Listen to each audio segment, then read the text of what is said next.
Hey guys, how's it going? Hope you're all doing amazing. Now today, I got a story I think you're all really gonna enjoy. It's about an emo kid who attacked a spoiled rich kid. Now those are two types of kids that can make pretty entertaining stories, right?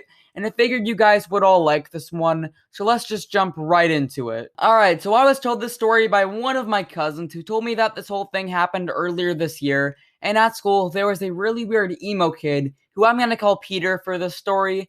Now, Peter was the kind of guy who didn't really have any friends, and before any of you guys say, "Oh, I feel so bad for him," there's a reason why this dude didn't have any friends. You see, Peter had some pretty bad anger issues, and he would always threaten to beat up anyone who upset him, even if it was just slightly. Now, this may be a bit of a hot take, but I really don't think threatening to beat people up is the way to go.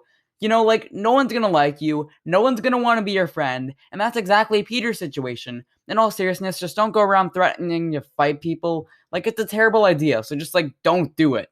Another annoying thing that Peter would do is he would also pretend to be depressed all the time. He would always go around saying, "Life is nothing but pain. Everything's so hard." Bro, your mom only told you can't keep listening to heavy metal on full volume because your ears are gonna explode, okay? Like, I don't think your life is that bad. Anyways, on the other end of the spectrum, there is a dude who I'm gonna call Trent for the story. Now, Trent was a bit of a douchey rich kid, one of those guys. He would constantly flex about how rich his parents are, which is honestly something I never understand. Like, you're not rich, your parents are. Even though it's annoying when a celebrity such as a singer or an actor flexes, I can at least respect it a little bit, as they worked really hard and they made all of that money, so good for them. The difference here with Trent is that he didn't work for any of the money he has. Actually, I shouldn't even say it's Trent's money, because it's all made by his parents. Anyway, so he would just go around flexing all the time, which was really annoying for everyone. For example, there was one time the teacher was talking about her summer vacation and how she flew down to Florida, which, that's pretty cool. But Trent decided to start just pretending to throw up when she said it was a public flight. Like, that's the level of douchey rich kid we're at here. So anyways, one day, both Trent and Peter are in class before the bell rings, and Peter's just going on and on about how depressed he is, how much his life sucks. "Everyone is against me. The world is nothing but emptiness," which was annoying everyone, including Trent. Now, Trent, being the douchey rich kid he is, decided to say, "I bet he's only depressed because he's poor." Which, I mean, bro, like, I get he's annoying, but you really didn't have to say that. On top of that, you're literally topping the annoyingness with more annoyingness. That's not the way I think you want to do things. But Peter just hates the fact that Trent had the audacity to say that Trent was just so rude, because he runs over to Trent and just tackles him, which is like, whoa, like, no one expected that. And then Peter lifts Trent up by the throat, which is just like, bro, like, you do not have to do that.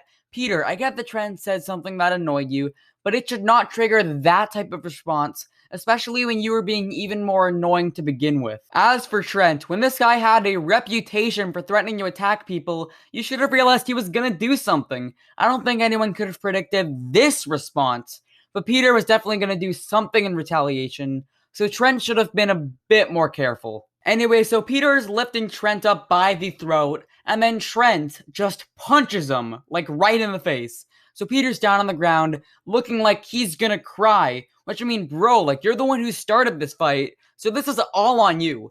Do you want to know how to prevent getting punched in the face? Don't try to lift people up by the throat, and then maybe they won't punch you. I just want to make it clear that I'm not encouraging violence in any way. Like, don't go around attacking people and lifting them by the throat, okay? I'm telling you, it's a terrible idea. Just don't do it. I'm simply telling the story to entertain you guys, but I need to make it clear that I'm not encouraging any of this stuff. Alright, I'm gonna pause the story for just a moment. Make sure to hit that subscribe button and leave a comment down below saying you subscribed. I'll try my best to respond to as many comments as I can. Now, without further ado, let's resume the story time. Anyway, so Peter is down on the ground crying, right? And the teacher walks in right at that moment. Immediately, she screams and is like, "What's going on? Why is he bleeding? What's happening?" just freaking out. And then she notices Trent and starts yelling at him, "Why you attack him? That's so mean. What'd he do to deserve that?" just going off on Trent. But despite the fact that Trent annoys everyone with him flexing about his parents' money, everyone in the class immediately starts defending Trent to the teacher, telling her that Peter attacked him and he was just defending himself, which is the truth. Honestly, it's kind of nice to see that even though the class didn't really like Trent all that much, they didn't want him to get in trouble for something that wasn't really his fault, right? Like, I mean, he did make that mean comment, but I don't think he could have predicted that response. I don't think anyone could have predicted that response. For what was honestly a pretty mild comment, was it a little mean? Sure, but it wasn't that mean of a comment compared to other things that he could have said. The teacher hears everyone saying that it was not Trent's fault, so she asks Peter if that's true, but Peter's like, Trent punched me out of nowhere. He's very violent. He attacked me. But I think Peter should have been honest at this point because A, the entire class was on Trent's side. And remember, they didn't really like him either. And B, Peter already had a reputation for threatening to fight people. And the teacher kind of saw right through this when she saw that Trent was struggling to breathe a little bit because, he got lifted by the throats. The teacher decides to send them both down to the office immediately to have the whole thing figured out, which she probably just didn't want to deal with it. I mean, like, I wouldn't either, like, it's kind of understandable. A few other students were sent down to the office for questioning and stuff so that they could get the full story. And once they got the full story, they quickly decided on the punishment. Peter got suspended for 2 days, which I feel like is kind of a little low.